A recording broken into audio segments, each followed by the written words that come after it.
Welcome to Wrong Time Watch. My name is Kevin, and today we're looking at the Long Island watch, Islander 38. Now, before we look at the watch, let's take a quick look at the packaging. Just a nice and simple cardboard box with a little padded cushion here, which is perfectly fine. I'd much rather that the money go towards the watch and not the box. So let's zoom in and take a closer look at this watch. So this is obviously inspired by the Rolex Datejust. It looks very similar from, say, 10 feet away. It doesn't have the Cyclops, but it does have a Jubilee style bracelet and the fluted bezel. The hands and indices remind me of the Oyster Perpetual.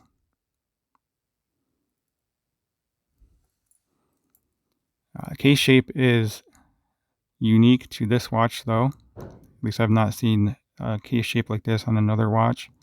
It kind of looks like a oyster case in a little way, but not really. It has this little beveled step on here.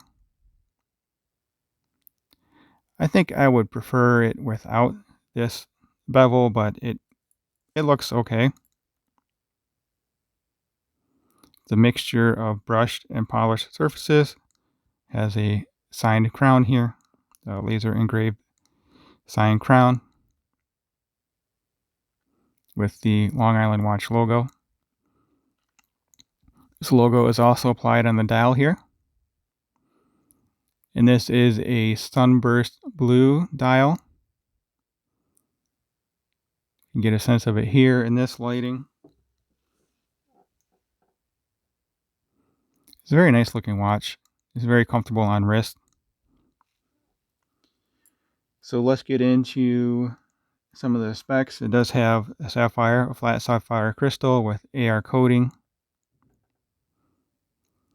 And as you can tell, it is a high beat automatic. It's running at 8 beats per second. This watch is also nice and thin. It wears very well on wrist. So let's go over the dimensions. The lug to lug on this is 44.6. Case diameter is 38 millimeter. It is nice and thin at 10.5 millimeter. The lug width is 20, and this bracelet tapers down nicely to 16. This watch wears very well on wrist.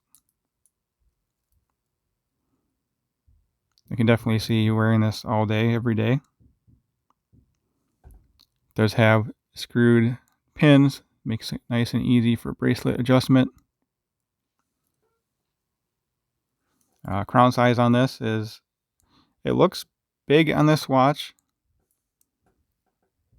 but it's not overly big, but it is a good size at 6.5 millimeter. So the movement on this is the Miyota 9015, which again is 8 beats per second. It hand winds. It hacks. So let's take a look at that. This has a screw down crown. So you need to unscrew it. And that screw down crown gets you 100 meter of water resistance, which is quite good for a dress watch. Normally dress watches, you're looking at 30 to 50 meter water resistance. So first position here is hand winding. It means as you turn the crown, you are winding up the mainspring and giving this more power reserve. By the way, overall power reserve on this is 42 hours.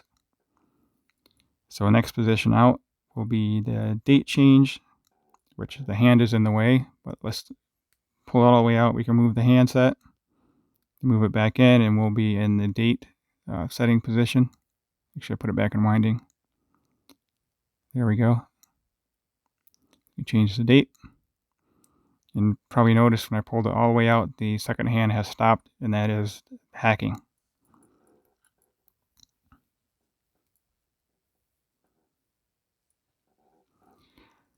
So if you're in the market for a Rolex Datejust, then you would know that the sizes for those is 31, 36, and 41. And this is just in between the 36 and 41 at 38 millimeter. I think it's a great size for a watch like this. Not that you would buy this over the Datejust, just something worth noting. So the Jubilee style clasp, it is solid links, solid end links. The clasp here is stamped, and this portion here is milled. And then it has safety clasp, so it's double push deployant, and also the safety clasp, so there's no way this is coming off your wrist if you don't intend it to. Let's take a look at the movement. I really appreciate a display case back, even if the movement is not decorated. This one is slightly decorated though. You can see the machine work on the movement there.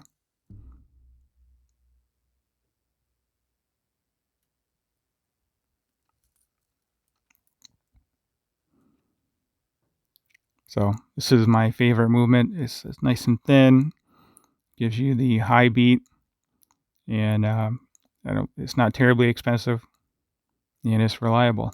So what more could you ask for?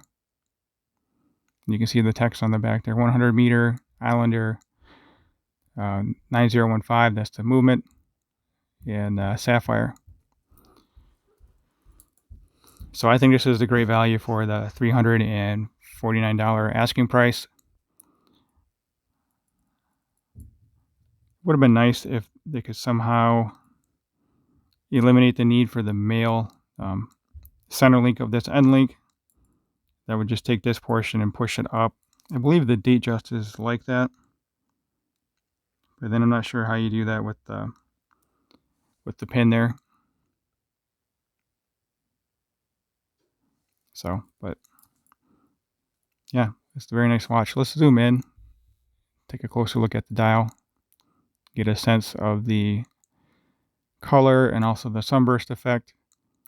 And this is the first Islander watch I've had in hand where the logo appears to be applied. Also, the word automatic there looks like it's applied as well.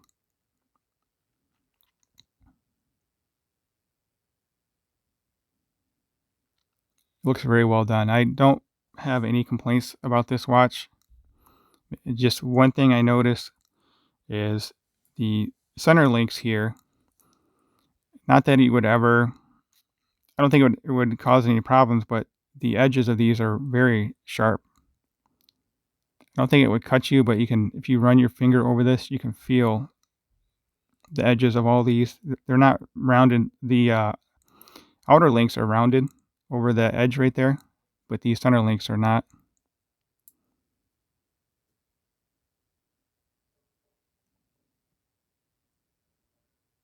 But this shouldn't really cause any problems for anyone. So let me get this on wrist, and then we'll check out the Loom.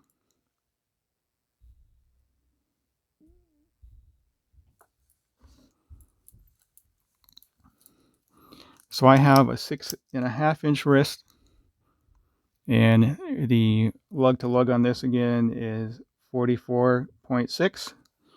Case diameter is 38. I think it's a great size for a dress watch like this, especially for my 6.5-inch wrist.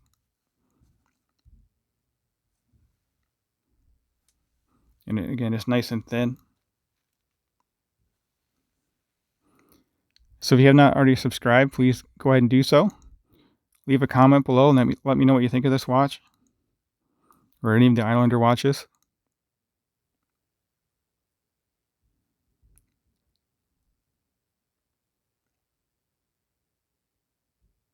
They offer this with a smooth bezel as well. I believe that one is just a black dial for now. I have mixed feelings on fluted bezels. I think it works for this watch. Also for the Datejust, of course. Here it is next to my SKX009 for a size comparison. Let me zoom back in.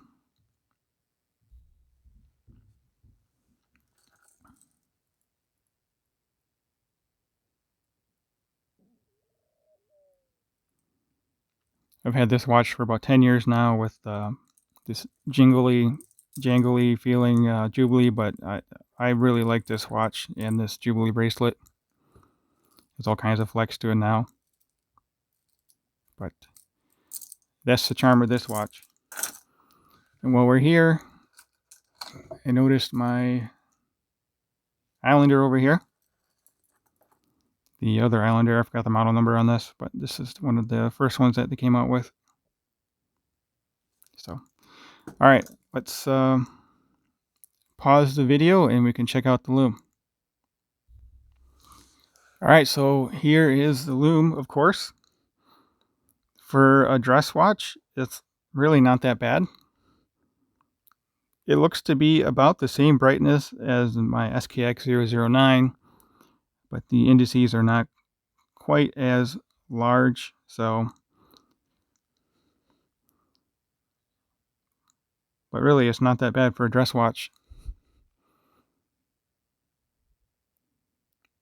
So as always, thank you for watching. Let me know what you think of this watch. Leave a comment, and if you could subscribe, I'd really appreciate it. Talk to you soon.